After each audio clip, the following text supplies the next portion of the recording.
program will begin shortly. Please note that this webinar is being recorded and is also being live streamed on this.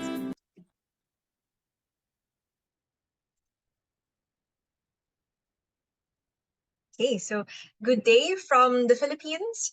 Good morning, good afternoon, good evening to friends and guests who are joining us from other parts of the globe. My name is Jean Hardalesa Mejaras, Program Manager for Climate and Disaster Resilience at the Ateneo Institute of Sustainability, and I will be serving as your host for today's event.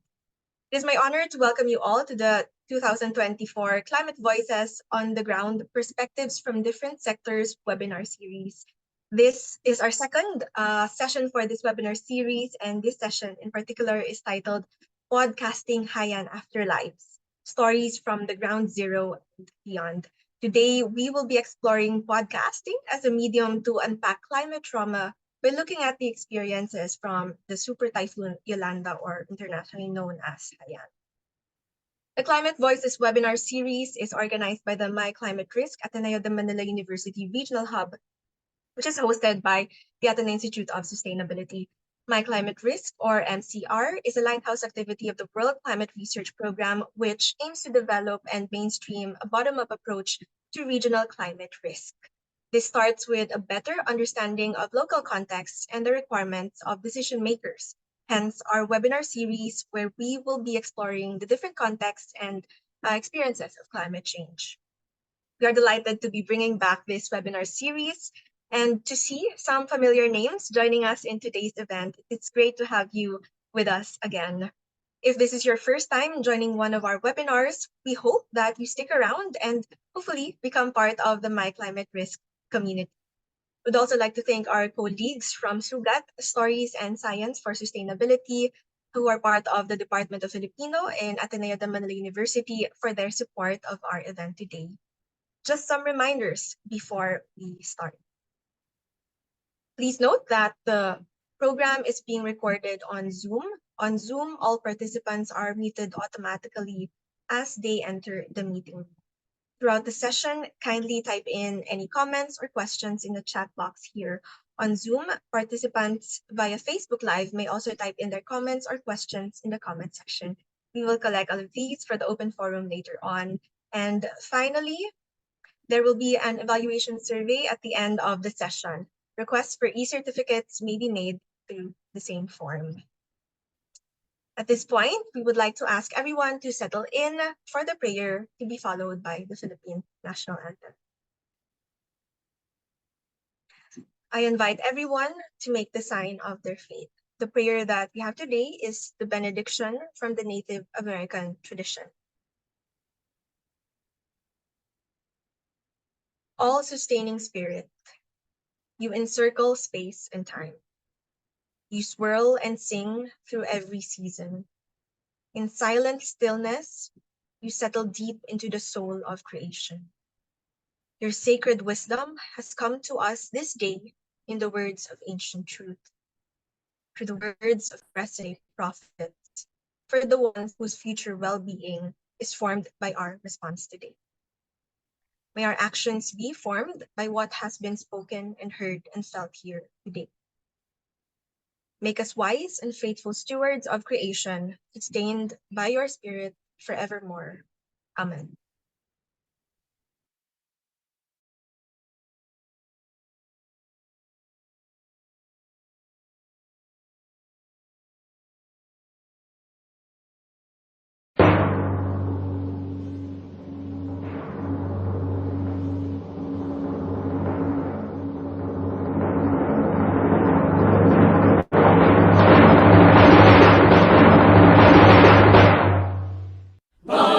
Magiliw, pelas ang sinanganan, alam ng puso, sa dibdib mo'y buhay.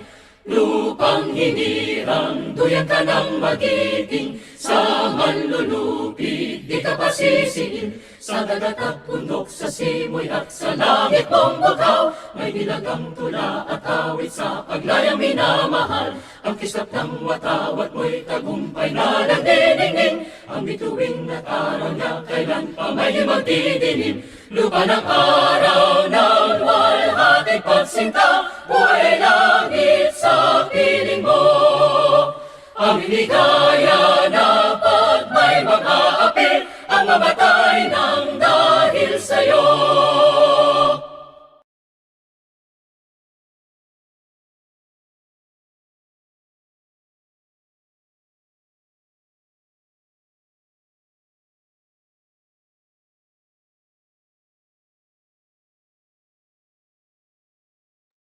Now, to formally welcome everyone to today's webinar, I am pleased to call on Dr. Maria Loris Hamero, Head of the Resilience Collaboratory at the Manila Observatory, Climate Education Consultant at the World Climate Research Program, WCRP Academy, and a collaborator of the MCR Ateneo Hub. Doc Lau, the floor is yours. Thank you so much, Jean, for the kind introduction. Hello, everyone. Good afternoon. Thank you so much for taking time out of your busy lives to participate in this very important conversation. So as Jean mentioned earlier, this is actually the second leg of a webinar series called Climate Voices on the Ground. And it's a very important perspective of people who have lived experience with regards to climate change, which unfortunately can be overlooked, especially when we try to bring the conversation of climate change to such a technical level where ordinary people find it hard to participate. So it's really important to have a webinar like this. And this afternoon, our topic is going to be Haiyan Afterlives. So why is this important? I believe it's already been 10 years, a little bit over 10 years since Super Typhoon Haiyan happened.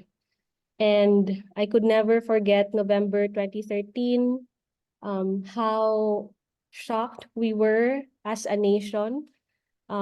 Despite not being strangers to typhoons, we have been experiencing typhoons multiple times a year, but we have never seen anything like Super Typhoon Haiyan. So it's been more than 10 years. And with that, it's a good time to gather around and look back on what happened and remember those we have lost. And at the same time, honor those who survived the disaster. And to this day, continue to do their best to somehow recover from this very devastating event.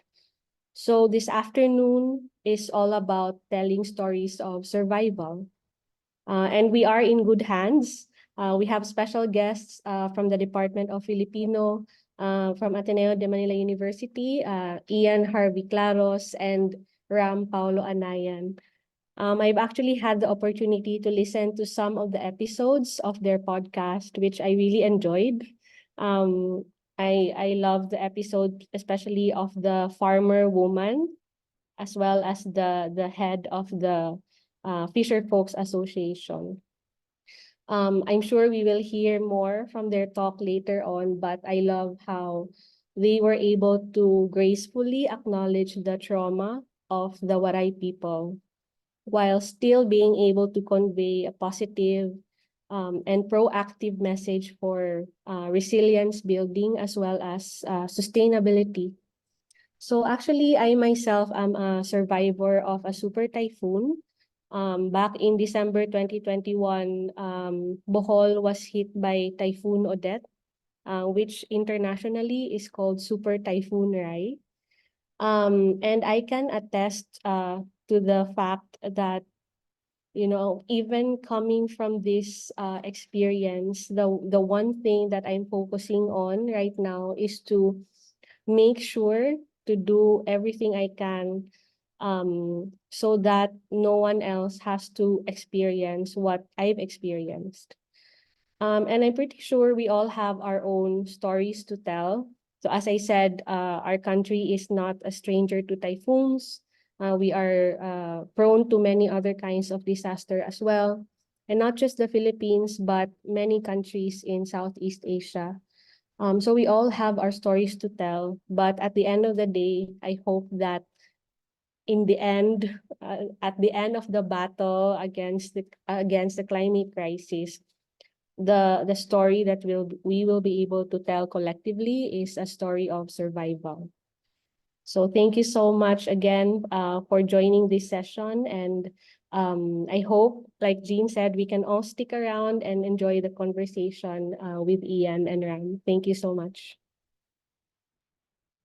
Thank you very much, Doc Lau, for your warm welcome, for highlighting the importance of the conversation that we are having today. And hopefully, this is the start of us writing a story of hope despite our battle against the climate crisis. It is now my pleasure to introduce the speakers of today's webinar. Our first speaker is Mr. Ian Harvey Claros. He currently teaches Filipino and Literature and Environment at the Ateneo de Manila University. He finished his Bachelor of Arts, Bachelor of Secondary Education and Literature at the Philippine Normal University, and Master of Arts in Literary and Cultural Studies in Ateneo de Manila. Currently, he is a member of the Young Critics Circle Film Desk. He led an Arete Sandbox residency group that commemorated the 10th anniversary of Typhoon Haiyan through grassroots and multi-sectoral conversations in the Eastern Visayas in the Philippines. His research work deals with vernacular interventions in memory and trauma that both resist and engage with their Western construction. Our second speaker is Mr. Ram Paulo Anayan. He has a Master of Arts degree in Literary and Cultural Studies from Ateneo de Manila, where he also currently teaches language, rhetoric, and literature under the Department of Filipino. In 2023, he was also a member of the same Arete Sandbox group as Sir Ian, commemorating the 10th anniversary of Typhoon Haiyan by inviting conversations from various sectors in Eastern Visayas and Philippines. Please join me in welcoming our speakers, Mr. Ian Claros and Mr. Paulo Anayan. Mr. Claros, Mr. Anayan, the floor is yours.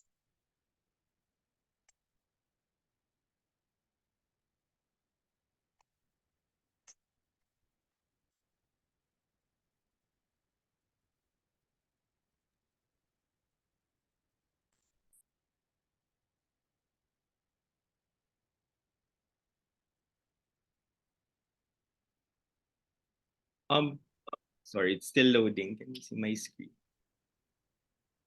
Okay, there you There's can you okay, yeah, great. Thank you. Good afternoon everyone. Magandang hapon sa ating lahat. Maupay nga kulo pa yung tanan. For today, Ram and I will have a talk, basically a reflection on our sandbox experience of producing a podcast season series for the 10th anniversary of Typhoon Haiyan. So our talk is entitled Podcasting Haiyan Afterlives, Stories from Ground Zero and Beyond. Okay. We divided the talk into two. Basically, I'll talk about the history, the vision, and Ram will talk about the entire process, ethical considerations that we had to consider in producing the entire series. So yeah. By the way, both of us are teachers from the Kagura ng Filipino here in Ateneo, as earlier mentioned. I'll resonate much of what I usually lecture in my literature and environment classes. Okay, so it's an extension. So if my students are here, I'm sorry, it's a repeat, I think. Okay, so recently we've read as a class the text Imagining Extinction by Ursula Hayes. Okay, it's a very good take on extinction and on balanced conservation. So I'd like to begin with the Huya call transcripts. Okay, the Huya is actually an iconic bird in New Zealand. Okay, that was declared extinct at the onset of the 20th century. Okay, I think the last sighting was in 1920s, and that was not even sure. No, so what we see here is an extinct bird, okay, an illustration, an attendant illustration. But the problem with an illustration is that it cannot really signify the totality of a bird. How the bird chirps, how the bird sings, and etc. How it has its own call, no, which was very characteristic of a Huya call. Luckily, there was a musical annotation of this one, which was done by H.T. Carver, as you can see in there. Okay, I'm not really musically literate. I cannot sing this in front of you. I cannot do this. But it's striking how what is left out of that in existence, out of that iconic bird from New Zealand, no, is merely a transcript, no, a musical notation of what it sounded like, no, and a lot of exhibits, artistic endeavors tried to play this song based on this transcript. Sadly, there was no actual recording of the sound. I know this is just a musical approximate of what it heard like in reality, you know. So a lot of exhibits actually played this one, and there were a lot of critics who mentioned how harrowing, how striking this performance was. Number one, it was very mechanical. Mechanical meaning it's supposed to be a natural sound, but it's mechanical because it can only be produced by the current musical instruments or equipment we have today. Okay, so I think that that this song reiterated as being mechanical tries to tell us something that tries to give us that affective trace of a bird that we can no longer see, we can no longer witness because it has been declared by the scientific community as extinct. No? So a lot of questions actually rise in this position, and I think we share the same ethos as Sugat. We won't be extinct anytime soon, ano, hopefully, but I think what we have in here is that we are running after stories that could be fleeting, stories that could easily be forgotten. And I think if you look at this, it's actually a good analogy on how to perhaps understand how we began producing these podcast series. And now I'd like to go into a bit on the effect of these transcripts. First, it tells us something about the power of listening and the power of recording. The power of listening is that it gives us a feeling, it gives us a connection to something that no longer exists. No, we can't even call it nostalgia because we have no memory of that bird. But it's very striking how certain actions of humanity have led to the extinction of a bird, and it's very attractive. I think if you go to YouTube, it's a rabbit hole of extinct bird sounds. I know that's you would consume a day on watching all of these. I know, so they give you that experience, that affective experience that we're dealing with something that is already lost. We're dealing with something that was a consequence of broad human actions. And then the second one would be recording. Um, Not every time that it's not every day that we have technology. Previously, they didn't have technology to record bird sounds, extinct bird sounds. But today we have the technology. So I think looking into podcast production, we maximize what we have today. We maximize the technologies available to us today to try to record things, to make sense of things, to make sure that this would be passed on to following or succeeding generations. Next one is that it also tells us that matters of extinction, conservation, and environment, which are broadly scientific in nature and unquestionably scientific, by the way, no, are also cultural. Meaning to say, culture, the humanities has a lot to do. We have something to offer to the table with regard to these categories, and I'll explain it in a bit in the next one, in the next slide. When we say nature is also cultural, we mean to say that, for example, we rely on tropes, story templates, narratives to explain the environment.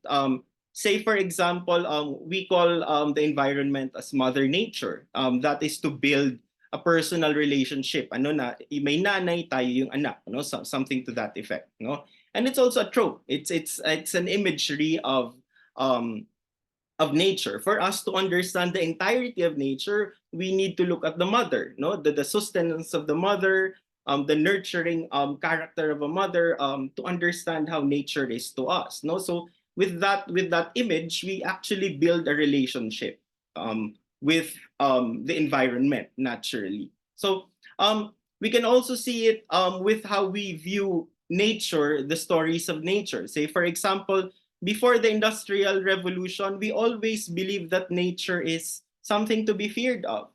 But after that, there was after the Industrial Revolution, there was a broad call to protect nature kasi nature is now vulnerable because of massive human actions. So as you can see, again, we go back to these stories, we go back to these story templates, narratives to understand nature. So that is to say, again, going back to Heiss's contention that the issue of extinction, climate change, so on and so forth, and ecological crisis, our present ecological crisis, are actually cultural. And um, another one, a very interesting example that Heiss mentioned is that, for example, for extinction, discourse of extinction and conservation, we actually rely a lot on what we call synecdoche. If we go back to our English Lit 2 and Lit 101, when we say synecdoche, you only consider the part to represent the whole.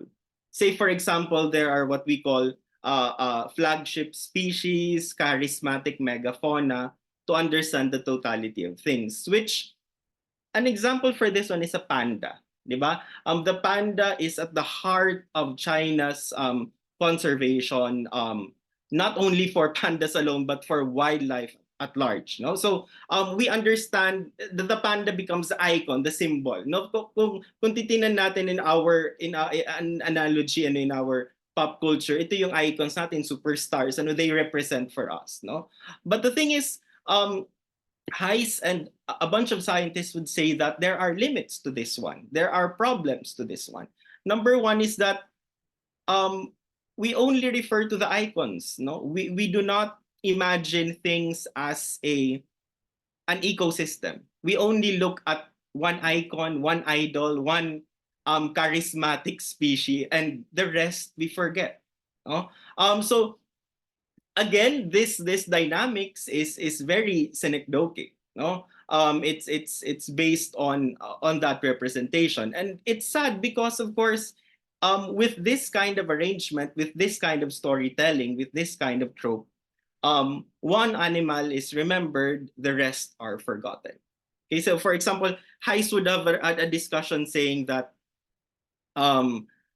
there's generally a favoring of mammals over reptiles when it comes to the discourse of extinction and conservation, so to speak. So some animals are prioritized, some are not, something to that effect, rather than imagining them as one whole ecosystem. So it becomes a problem when we look at that way. Okay, so yeah. So again, certain backgrounds, a framework that we underwent when we tried to embark on this project. The second one, which was earlier mentioned, was that the idea of climate trauma. When we understand trauma, trauma is always belated, meaning it comes after an event. Okay, it has after effects. Whether the effects are immediate or lasting, it depends. It's a case-to-case basis. There's no one answer to it. Now, the problem with climate trauma, Ann Kaplan, after her experience of the Hurricane Katrina in the US, she tried to introduce the word pre-trauma, which is very ironic with the sense or idea of trauma, because a trauma only happens after an event, after a traumatic or traumatizing event. But the idea of pre-trauma tells us that because we are in an era of global climate change, and because there are extreme weather patterns that are almost unpredictable already, we are put in a position that we are almost always anxious of what will happen. So, of course, that is a consequence as well of mass media trying to make films about catastrophe films, so on and so forth. So it's actually, your anxiety is actually an accretion of the reality of it and the media representation of it, so on and so forth. So again, these are considerations primarily when we try to embark on a podcast dealing with climate trauma. how we started, now we move into the history of things. How we started was on October 2022, I contacted Sir Mike Villas, who I worked with. He was a panelist in my thesis. Then we had a lot of conversations about doing a collaboration, a project for Eastern Visayas. And then basically one day I just thought that it's already October 2022, and by the next year it will be the 10th anniversary of Typhoon Haiyan.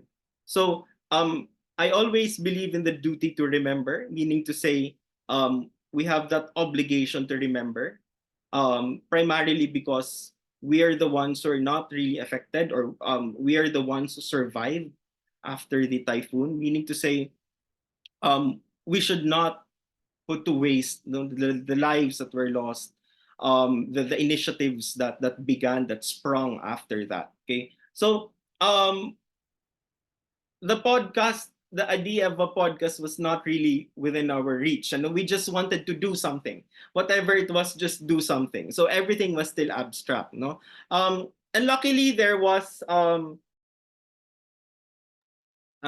call for the Sandbox residency. I think we were just 2 weeks before the deadline of the proposal, I think. Yeah, so we rushed into it, but the problem still is we still didn't know what to do.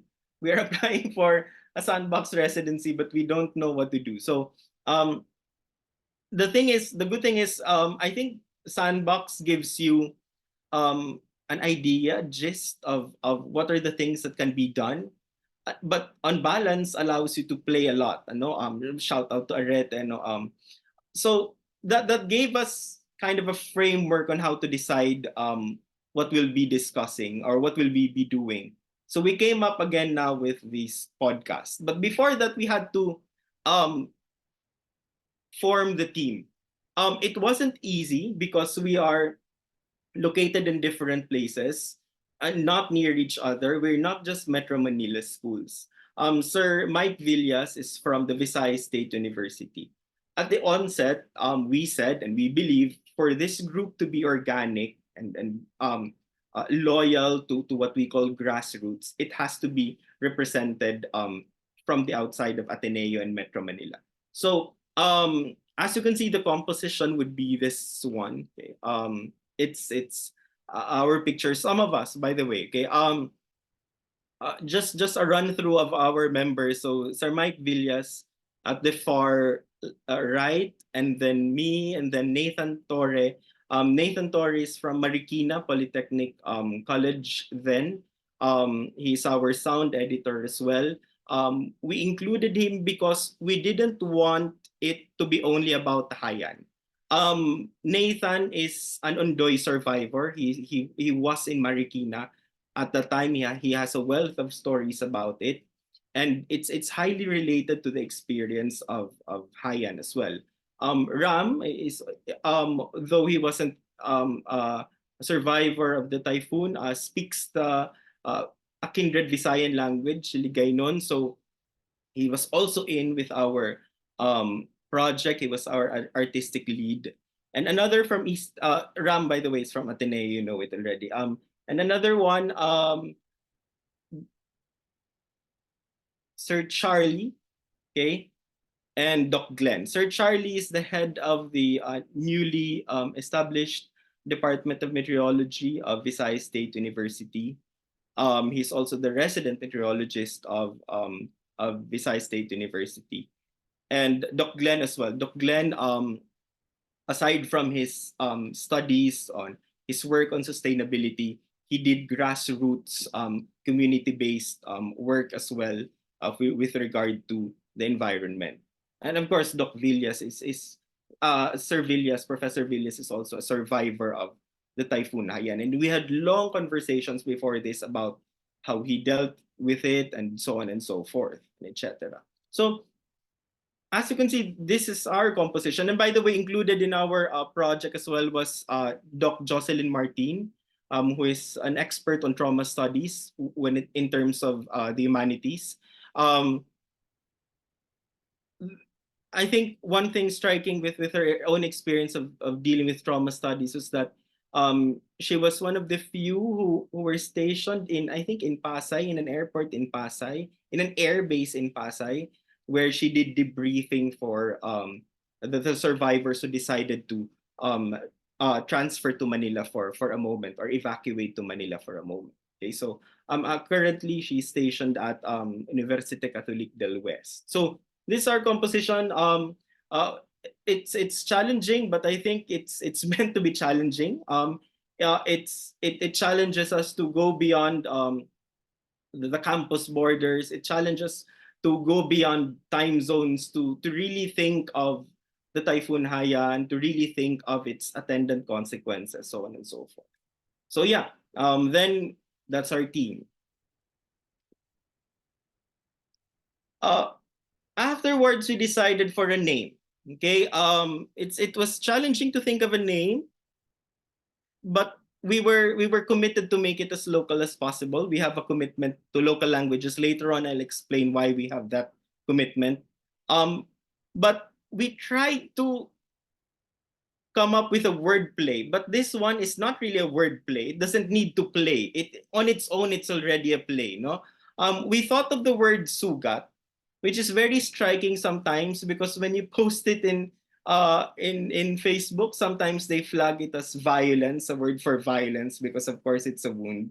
But anyway, sugat, especially for those who are bilingual, who speak any Visayan language and Filipino Tagalog, would know the play of the word. Okay, for Visayas, we mean sugat, or as a form of meeting, as a form of convergence. We say sugat. We use the word sugat or permutations of the word sugat when we want to meet our friends or family from the airport. Susunduin namin sila. We use sugat. No. When we accidentally met people in the street, randomly in a hallway, at work, we say sugat. Okay, so meeting, convergence. And strikingly, I remember this in Manila or in Luzon, you have this Holy Week activity called Salubong, when the Virgin Mary and the risen Christ meets.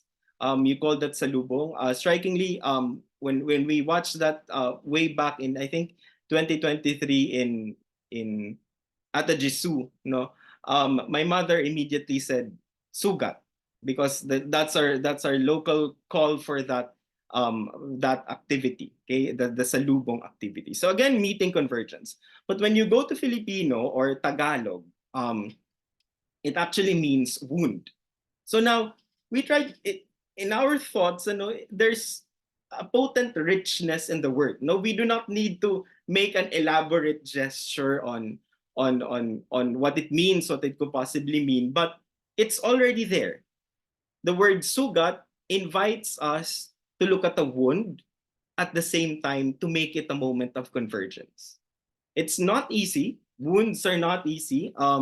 It includes, we're dealing with pain, a metaphysical pain for that matter, even physical pain for that regard. But on balance, we actually can transform these wounds into moments of convergence, moments of conversation. That's where we came about sugat. So actually, when you look at the word sugat, it tries to structure our entire activity in that regard. So yeah. And of course, earlier I mentioned that we had a commitment to local languages, even to a fault, because usually when we, I think Doc Lau earlier mentioned about the fisher folk communities, which we featured. That was, I think, in Bisaya, and we intended that to be. The problem is we are not a podcast with a video, but that's something we should explore in the future. So it's difficult for us to have transcripts of it. So usually I said to a fault because we would see an actual dip on viewers when we upload our podcasts in local languages. But it's not really a problem, just an observation, because we're not after the views. We do not intend to monetize this and and everything. Okay, so we had that commitment to local languages. As you can see, how we introduce, how we have our intros, our extras, how we conduct our interviews, our conversations. We let things flow. There's no language restriction. I remember some of our members would say, what language will you use? We said, whatever comes across, okay? So we were ready with that degree of improvisation. So I'd just like to um, uh, try to get a quote on the potency of language when we deal with ecological crisis. So this is from a book, Savage Ecology by Jairus Victor Grove.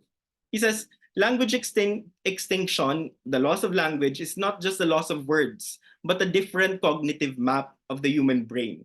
With each loss of these forms of life, we lose not only a diversity of opinions about the universe, but distinct practices of tilling the earth, water management, creativity, revolutionary thinking, aquaculture, human and animal ecologies, as well as political and ethical practices. So our position is, we believe that primarily because these languages were witnesses to this catastrophe, to Haiyan, and to recurring typhoons, by the way, because it's not an isolated case. No, perhaps they can teach us certain mechanisms of coping, certain mechanisms of living with the environment in a very sustainable way to proceed. So there's a political choice to commit to these local languages. Again, because they have something to offer to the table and something distinct from our Western scientific orientation.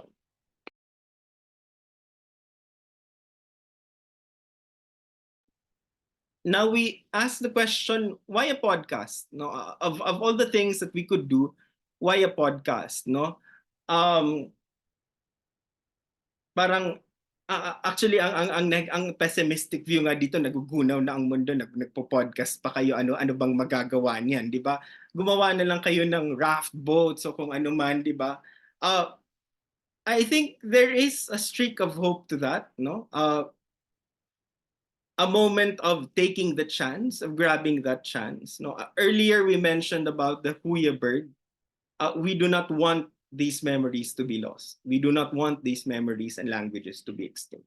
So we believe, again, a podcast as a medium, as a media, would actually respond to the vision that we have.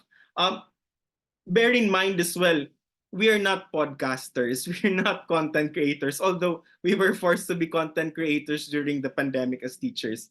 We're academics, okay? But there was a challenge, there was a challenge, and we believe perhaps the podcast could approximate the skill sets that we have, our rapport of language as teachers, our capacity to build conversations.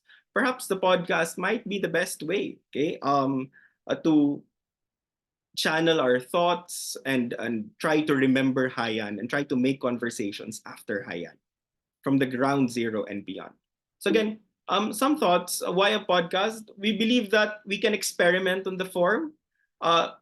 In terms of there's a balance between how we can experiment on it, our the skill sets that we have, and of course the logistics and the production. It's something manageable and within our scope.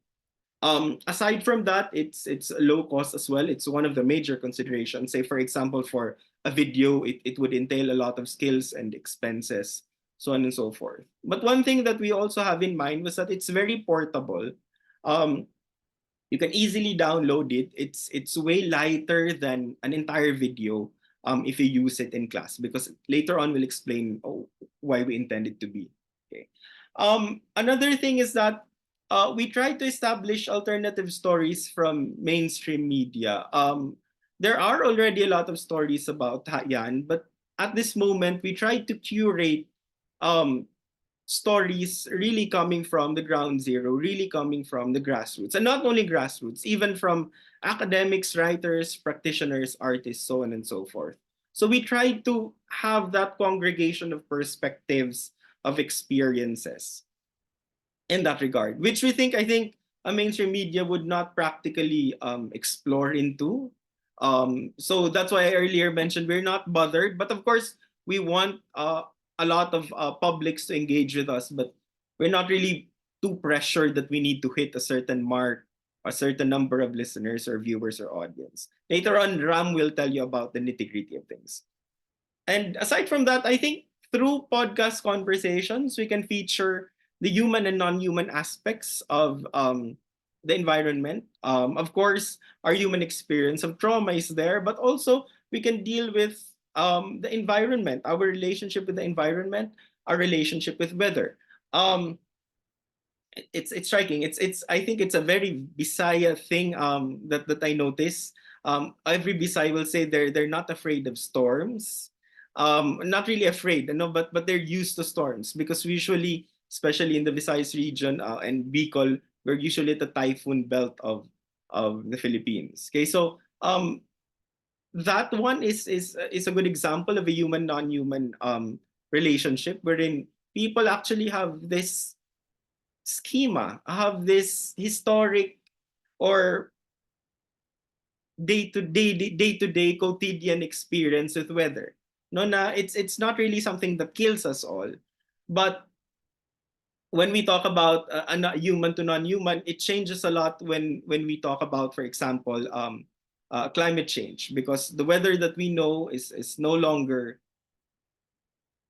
predictable, is more erratic when it comes to patterns, so on and so forth.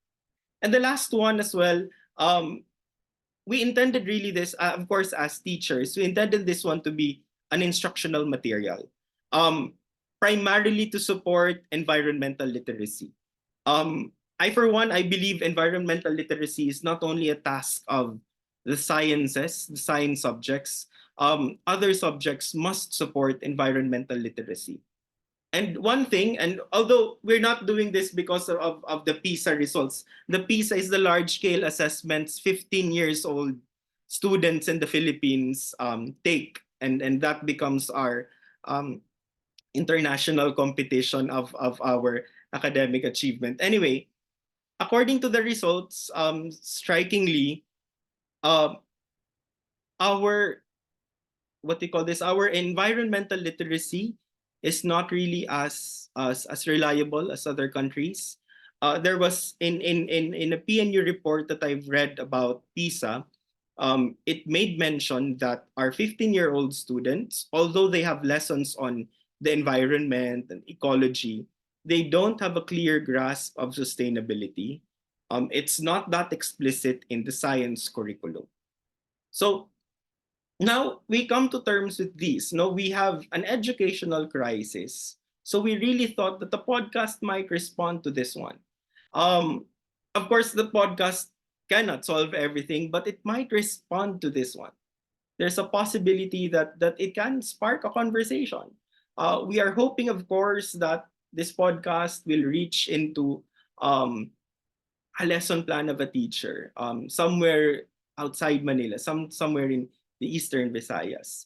And the range of topics that we have not only accommodate a singular discipline, it's not only about writers, artists, it's also about other disciplines, sciences, and a range of subjects that are relevant to our students. That's why we came up again with this podcast. So yeah, later on, Ram will have a lot to explain about why we package this as an environment. So yeah, I'd like to end with two ideas on why a pod and the question why a podcast. There's this keyword that we have in environmental studies, right? The word Anthropocene. That's based on the idea that our freedom as geological agents have devastated the earth at large. But Paul Crutzen, when he made mention of the word Anthropocene, actually thought that instead of being destructive, we might actually reflect because we have a geological force, meaning to say our actions can alter the world. Okay, perhaps we could actually make it something to be better. We can actually be productive in that regard. We can actually be recuperative in that regard. So I think a podcast is one of the ways in which we respond to this crisis. Okay, And the next one, Via Podcast, again from Savage Ecology. It's a very dark book, but very light as well in that regard. Um, Grove says in here, ideas matter, even if it cannot save us. Stories, explanation, philosophical adventures are the best of the human estate has to offer. No matter how desperate things get, someone will still ask why this is happening. And we will share in that question the possibility of thinking together. Highlight. Sorry, very teacher, sinabi ko highlight talaga. The possibility of thinking together. And perhaps again, it strikes at the very heart of Sugat, the possibility of thinking together. And perhaps the solution is there. Or perhaps a moment toward the solution is there. It's very optimistic actually in that regard. So I'll pass you on to Ram for his part. Thank you very much. Yeah.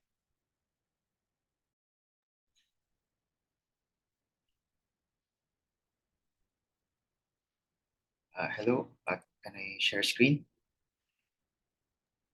Yes, Ram? Okay, wait. Can you see the screen? Yes, we can. Thank you. Okay, that's great. Now, Ian already explained a lot of things that informed our formation of the podcast. Now, what I'm going to discuss now is the process, like how we did it, how we're able to do it, the challenges that we faced. And we had the idea, of course, but it's different when you actually execute it. One of the first things we had to deal with was the trauma caused by the typhoon Haiyan. Okay, it was such a devastating event, first of all. Even though a decade has passed since the disaster, we assumed that people have not yet moved on. Of course, we know that people have not yet moved on, that Haiyan continues to haunt many of us in the present time.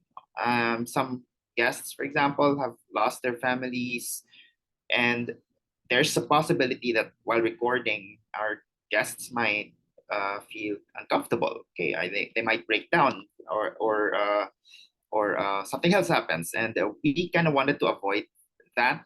Okay, but at the same time, we want to give them a space where they can express these kind of things. So we had the idea of using pre-interviews, so which function as a safe space where this trauma can be articulated or given a voice. So we interviewed them first through Zoom. Okay, we did it through Zoom because we believed that a real-time conversation would make them more comfortable. They can share more. Okay, they won't feel restricted, and we also warned them that the pre-interview won't be published. No? So it's an act of protection for them. Okay, and at the same time, the pre-interview worked as or also allowed us to plan, since the podcast is supposed to be a pedagogical material. Okay. Which parts of the conversation are interesting or important, for example, or how do we organize it to make it digestible to listeners? Because we had in mind here the students who are going to listen to our podcast. Okay, and we had to make it more kumbaga, it's like, how can we put it in bullet points? Okay, so how can we sum up the talk in 3 or 4 points? And these are some of the team's considerations for the final recording.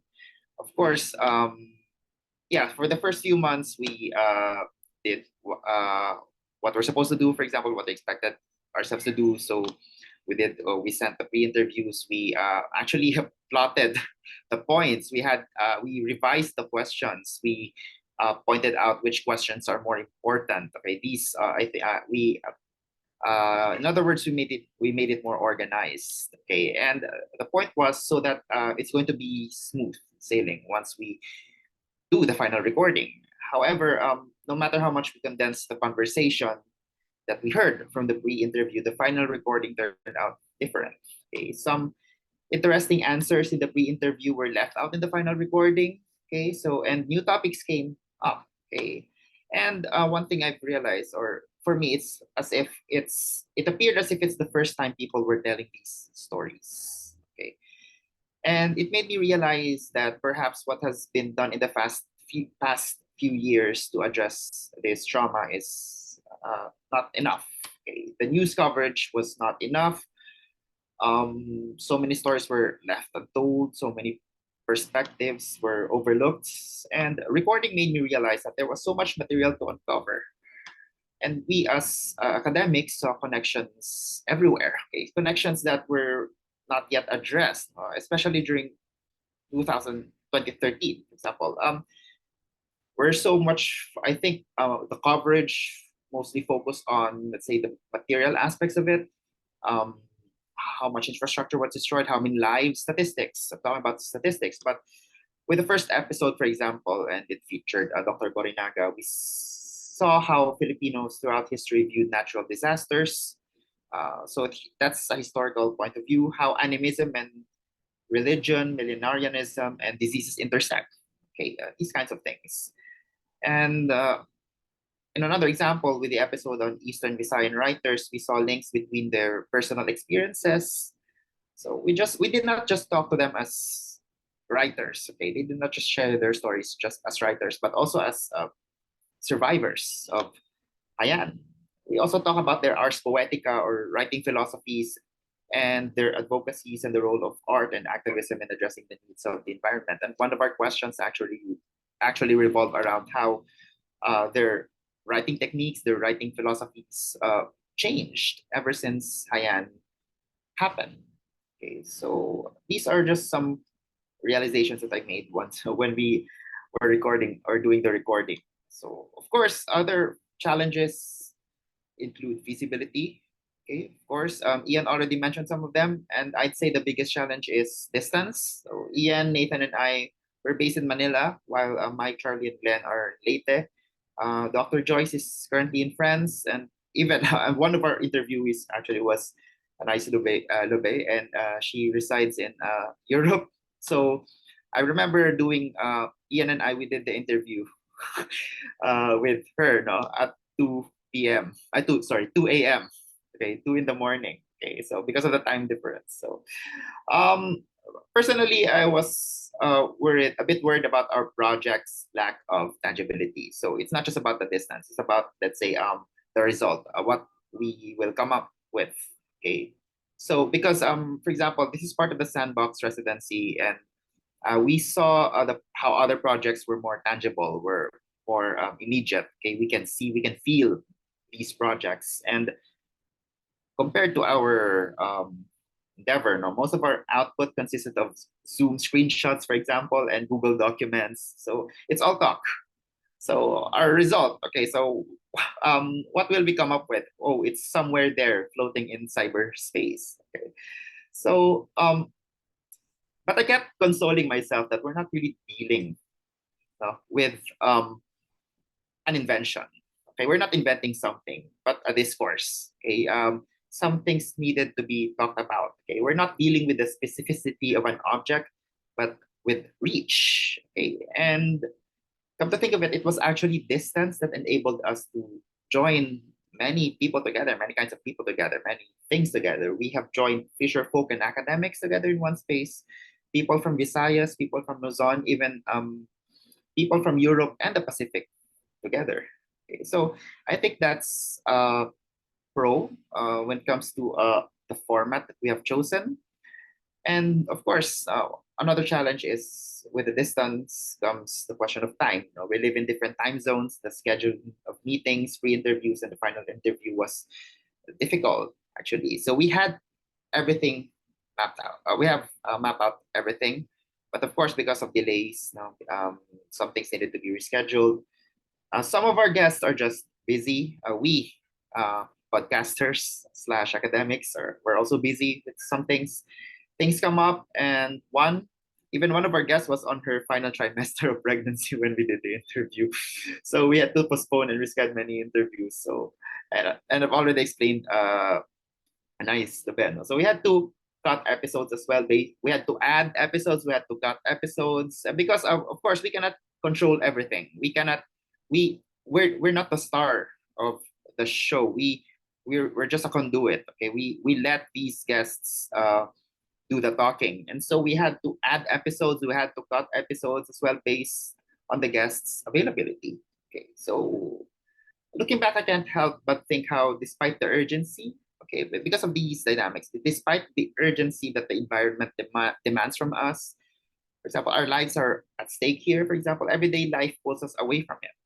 Okay? Despite how much our lives depend on sustainability, for example, it appears to remain a temporary thought. Okay, just one of our many concerns. We had jobs to do, we had to take care of children, but I think it cannot be overlooked how these concerns are ultimately linked.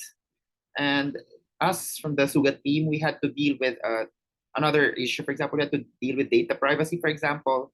So to talk about Haiyan means identifying the things that worsen its effects. And most of them are infrastructural. I mean, Haiyan, for example, uh, became worse than it's supposed to be because of the lack of disaster management, for example. And because we favor more spectacular projects, etc., rather than planting mangroves, something that is more mundane. No? And so it's unavoidable to involve or mention people in power. Okay, and we did that recording actually, and it cannot be helped but to mention some people, and we're forced to tread this part of the podcast carefully. Okay. And then already Ian explained it better, I think. But there's this question of language. So which one should the podcast use? So it's ultimately a question of inclusion versus reach. And of course, English is the most obvious choice since it could accommodate our interviewees abroad. However, we have guests who are fisher folk and farmers who might be more comfortable with Waray or Cebuano. So it's not just Waray, the southern part of Leyte, I guess, speak Cebuano, of course. So many of the team members are from the Visayas. No? For example, I speak Hiligaynon, and some of us can speak Bicolano. And so we had no problem accessing each other's languages as we did the recording. And albeit partially, and it's kind of cliche, but I want to say that languages are universal, something like that. But no, but we don't know how our projected listeners, especially students, would make of it. How would it be functional as a pedagogical material? Okay, and so actually, the question of language goes beyond that even, because a huge part of the Haiyan disaster actually revolved around the question of language. In 2013, for example, news stations had been warning the locals of the incoming storm surge, and that was the word that was used. This English phrase was left untranslated, and it didn't capture the gravity of the situation. And so, for many people in Leyte, it's just another storm, no? And Bagyo lang yan, no? Pinoy kami, something to that effect. No? And so, it kind of contributed to the unpreparedness of the locals. And I think what was overlooked here is that it turns out that there's a Waray word for it. It's lunop.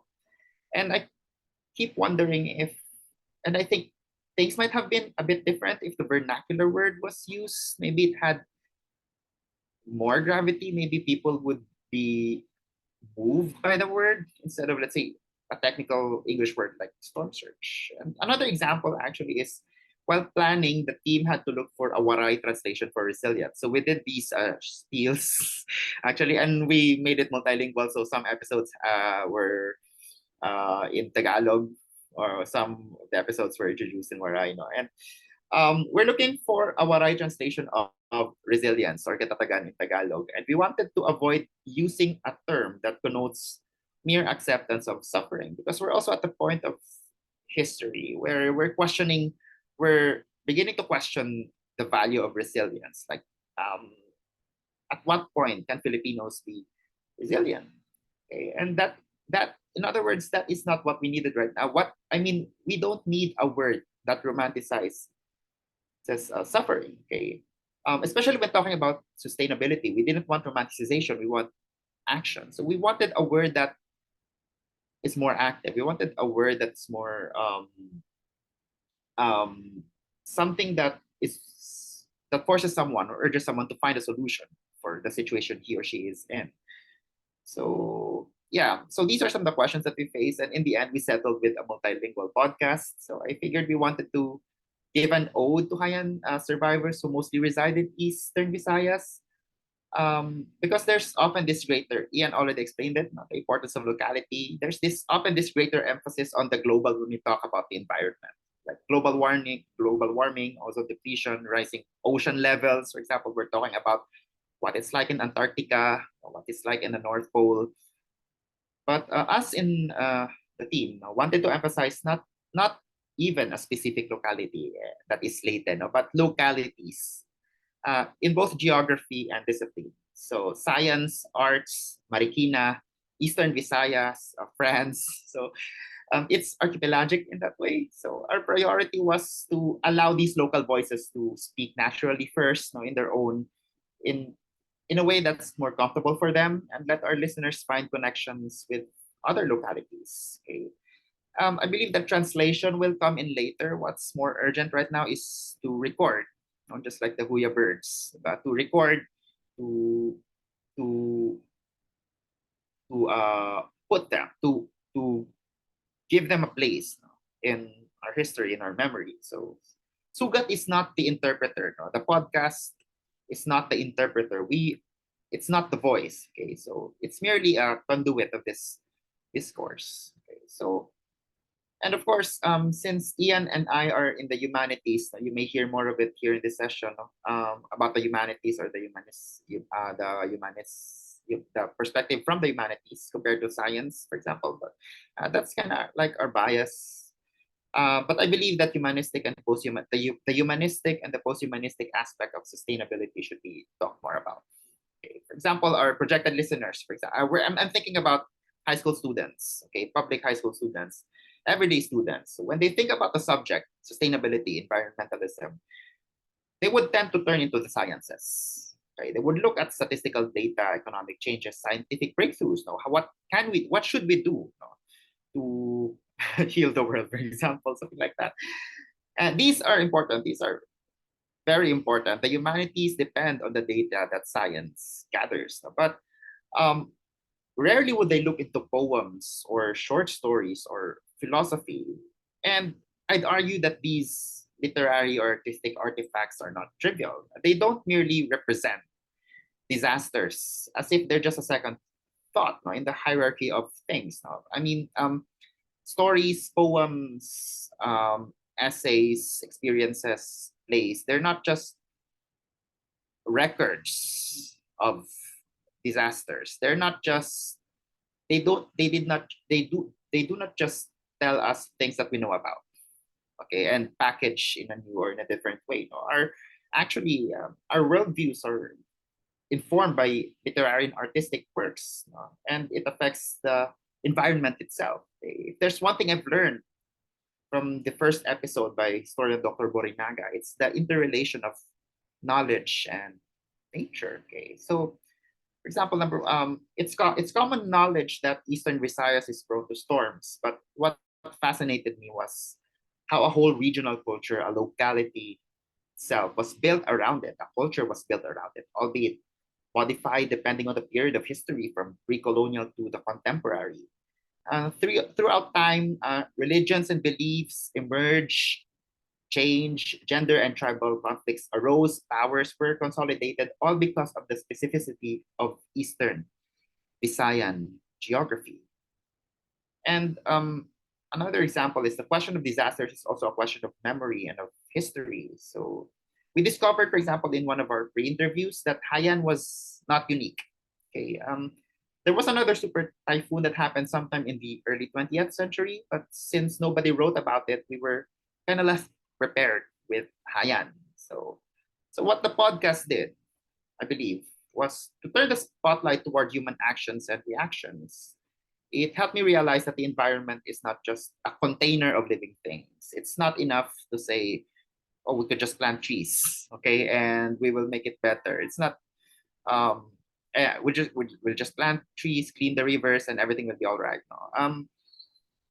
It is. We should look at the environment in a new way, okay, informed by not just the sciences but by the arts. No? And we should look at it as not just, as I've said, not just a container of living things, but as a living thing in itself. No? We have to form a relationship with. No? And I can relate this to our Filipino value of pakikisama. No? Paano natin pakikisamahan ang mundo? Diba? And it's a system of exchanges and okay, conversations. And I think it is paradoxical that we had to explore and emphasize the human only to conclude that people do not exist apart from nature. And this is the point of sustainability, of this environmental discourse, that we don't exist merely as human beings, but as part of something bigger. Okay, so where does the podcast stand now? No? So we already planned it as an educational material with a published teaching and activity guide. So, but we lacked time. Okay, so I realized that a year is not enough. However, we hope it still does its job in some way or another. So some of us, for example, in our circle included some episodes in our syllabi. Okay, we're still awaiting for their feedback. Okay, the semester is not yet over. Okay, and we're still hoping that it would have a wider reach in the future. Okay, and maybe it could germinate other. It could generate other forms. Okay, but fortunately, we are not alone. Okay, we're not the only ones doing this. No, even before the conception of the podcast, there were already efforts to help people recover from the Typhoon Haiyan beyond what infrastructure can do. So an example is Joanna Sustento's library, okay, project is named Library, okay, which allowed people to listen to the experience of typhoon victims and survivors. Eastern Visayan writers also gave children an opportunity to write their stories, which to write their own stories, which these writers compiled. No? And yes, of course, I'm from Iloilo, and I can say that I was not really affected by the Typhoon Haiyan, but however, the northern part was affected during that time. No, and unfortunately, we weren't able to cover that other side of the Visayan archipelago, no, for example, because I remember back in 2013, the University of San Agustin produced a play about it. I think it was in 2014 rather. Produced a play about it. No? So they took stories from the survivors from Northern Iloilo. They presented it. So maybe but of course for us during that time, no, the news highlighted stories from Northern Iloilo more than Tacloban. But of course, nationwide, it's Tacloban who got more views, for example. So maybe something that we haven't done is maybe to continue the conversation to other parts of the Philippines. So we only did Marikina and Leyte in this podcast, for example. So it kind of shows us that there are things that needed to be done. Okay, and there will be many more efforts in the future. So Sugat Podcast is one of them. So currently, the podcast has 90 followers with 859 plays. So most listeners are women, and most are from the age group 18 to 22. Okay, and followed by those in the 28 to 38 age group. So the population is quite young. And of course, most of the listeners are from this country, the Philippines. It has like over 80% of the listeners, but it has slightly reached other countries as well, such as Australia, the United States, Germany, and I'm quite surprised. The list included Ghana and India. So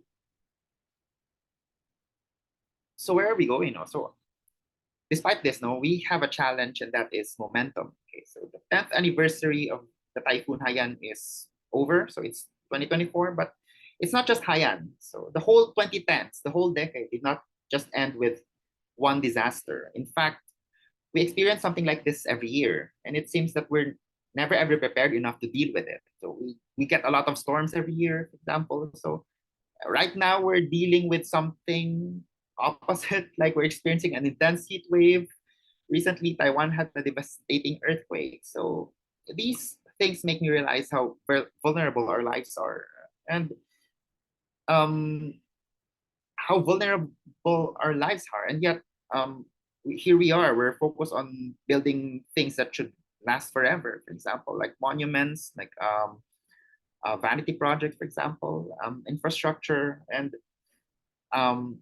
sometimes maybe we could shift the conversation on how we can build things. Maybe not things that are eternal, but things that are sustainable. Something that can be changed depending on something that is more open to change, something that is more open to human lives. Okay. In other words, the conversation continues, and we hope that Sugat has provided that dialogical space where that very conversation could take place, and we hope that the podcast becomes not just a thing in our memory, rather it is a thing that gives birth to memory itself. No? It is what I'm saying is that it urges us to give importance to memory itself. Okay, and so maybe with this podcast we can link environmental discourse, link it toward history and humanity. And that's all. Thank you for listening.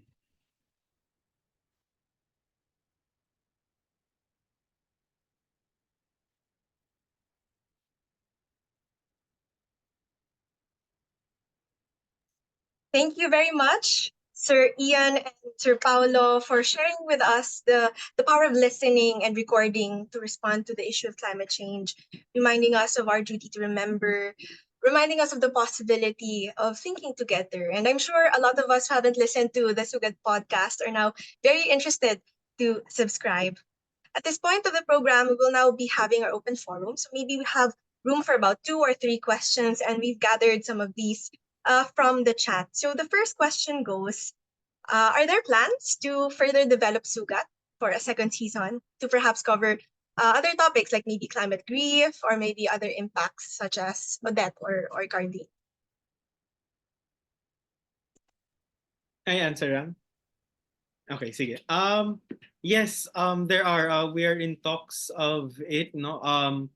At this moment, we want to branch out to other regions as well, not only within the Eastern Visayas. There are talks, but of course, it includes logistics, funding, and so on and so forth. But in terms of a plan, we have a plan of a season 2 already. Um, we also have plans of shoring up the promotion of this one, because previously last year we were building the plane as we were flying it. So we really didn't have much time to promote it. So this second year, perhaps a year after, we'd like to focus on promoting it. And of course, if the opportunity comes, we have a plan and outline is already in place. We already have a list of possible episodes. Of course, I can't reveal all of them yet, and baka mausog, ano, but as for the moment, yeah, we have plans, and our goal at this moment is to go beyond Eastern Visayas, but to still be grounded with the idea of grassroots conversation and other things. Thank you, Sir Ian. And that's really very exciting. So there are lots more content that we can use even in our classes also as an educator. And second question goes, your podcast sought to explore how to unpack, again, like the process of climate trauma. Did you weigh the pros and cons of revisiting or reopening traumatic experiences with the duty to remember? And how did you navigate that tension? Sir Ram or Sir Ian would like to? Of course we did, no, and that's the reason actually, or that's the motivation for creating the pre-interviews. So, um, we that's through the pre-interviews we're able to. One thing I've noticed is that actually most of them were willing to share a lot of things. So I think it's that I think um what they need more, or what people need more, is this space to share these things rather than to hide these things. No? And that's when I realized that the podcast is not enough. No, no, there are some things should be done. So maybe the question is, what more should we do for people to express these traumatic events? I hope that answers your question. Yes, Yeah. go ahead. Thank you, Sir Paolo. Yes, Sir Ian. Um, I just like to pick up on Ram's idea. No, um, I think one very big challenge we had was that I think the recommendation of Dr. Joyce Martin was that if we're talking with people with this kind of trauma, I think it's best to be face to face. Our challenge was we weren't there physically, but of course we were here. But so there was a lot of priming. So we had in mind, we had the pre-interview in mind um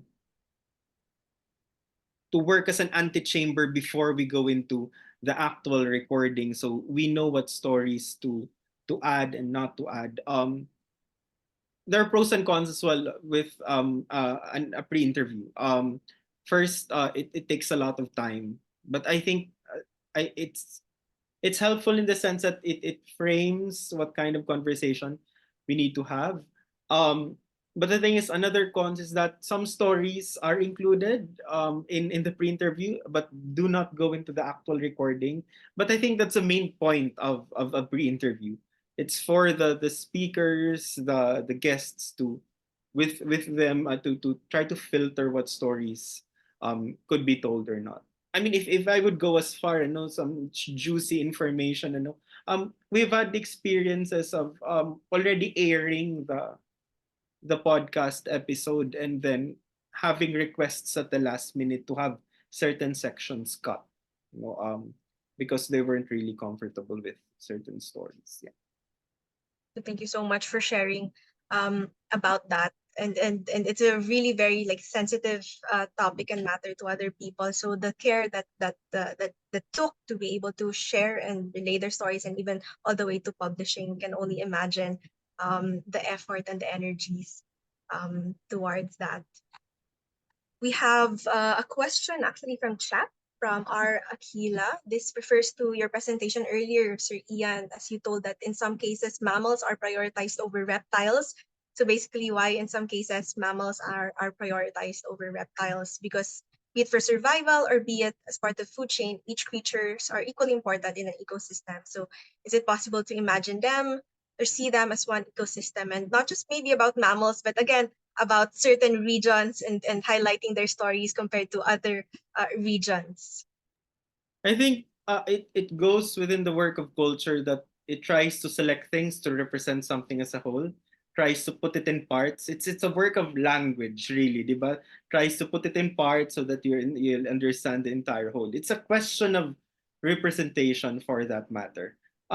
As for the choice between, for example, a reptile, a random frog in South Africa to a panda, I think we can already answer bakit mas sumisikat yung panda aside from the actual support it actually garners, so may fluffiness, you can make it into a stuffed toy and so on and so forth, no, which at one point okay siya kasi natatampok yung issue ng extinction on endangered species, but of course the problem is that again, with analogy to regional experience, some regions get to be heard, some are not, so on and so forth. So I think let me go back to the second part of this. So is it possible to imagine to see them as one ecosystem? Yes. I think that's what scientists are doing. That's what the humanities what we are doing. Let me just plug. I really love the for example in Ateneo Wild, that Facebook page. I think that's very groundbreaking. No, parang ako lang yata nagre-rave at how genius the project is for me. Um, and I think for a lot of us, no, kasi it allows us to think the university as part of nature. For example, a university is very human, very anthropocentric, no? Tao, tao, tao, no? Tas doon sa university yung pinag-usapan na tungkol din sa tao. But when you think of Ateneo Wild, and it positions the university as something part of nature. Our constituency are not only students, humans. Our constituency include a range of plants, no? A bayawak, a monitor lizard for that matter. So I think if I'm to give an example of how can we see an entire ecosystem, I think it's that, it's that, because it's these Ateneo Wild project. I think, yeah, is something that we could look into in trying to get a picture, an entire picture of nature, not only with I think, because I think it's random animals. They don't have a pet project. I think it's flora and fauna, no? If you follow the Ateneo Wild, yeah. I don't know who manages the project, but I think it's a brilliant, brilliant project.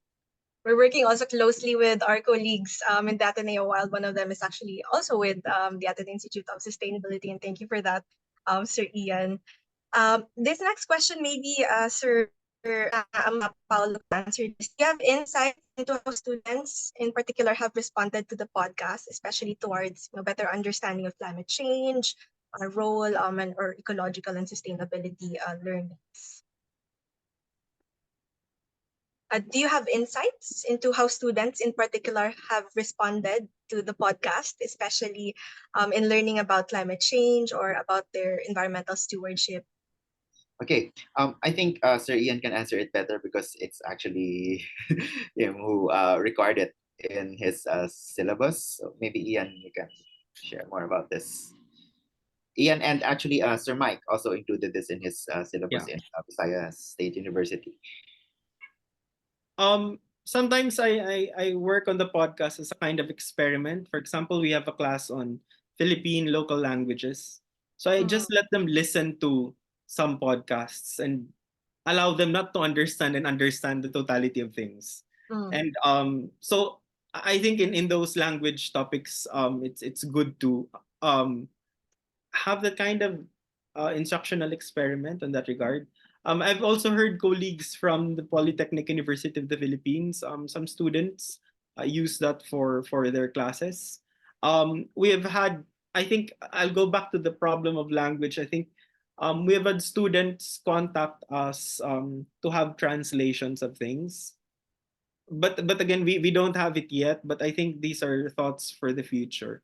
Um, we're still at a stage where we're exploring how to maximize these episodes in our class. Yeah.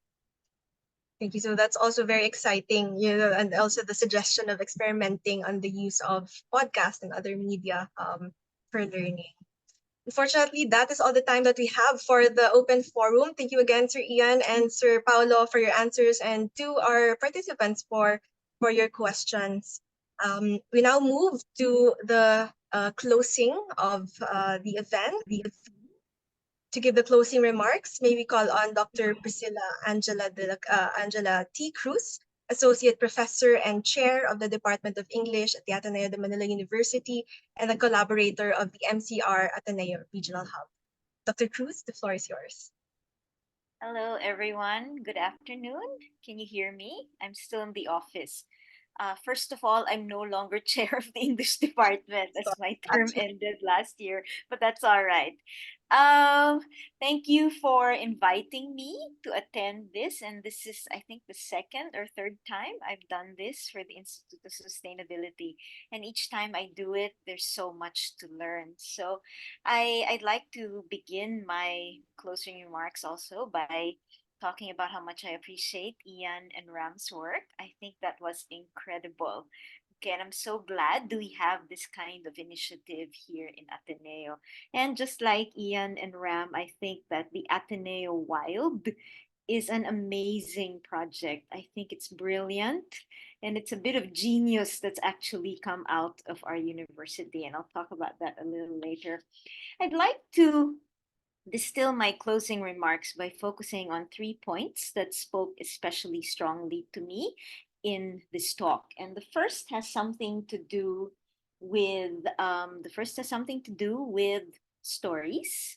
As somebody who believes in the power of narratives and who finds it very important to listen to the individual narratives, it's very important that an initiative like this has come out, mainly because I think we see disasters in terms of large narratives, of macro narratives, that we forget how these disasters actually hurt people. Or we forget that the victim of the disaster is not the government, it's not the country, it's the person. So, and bringing out these stories allows us to see the people that are most affected. So, it's all very moving the way Ian and Ram talked about dealing with people with trauma, because we think of these disasters as trauma for a nation, but a nation is really nothing more than a concept and a construct. It's the people that matter. So understanding the trauma of people also helps us understand how we should react to national or to these natural disasters and issues of environment. The second point I want to talk about is the intersection between the sciences and the humanities. And it's wonderful how Ian and Ram brought that up. As somebody who works in the humanities and the social sciences, but who desperately wishes she had become a scientist some years ago, and is just so happy to be part of the Institute of Sustainability because I feel like I'm living my semi-scientist dreams.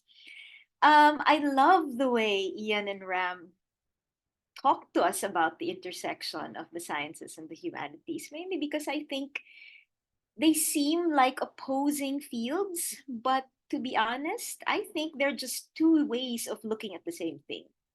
And the ending for both the sciences and the humanities is the same.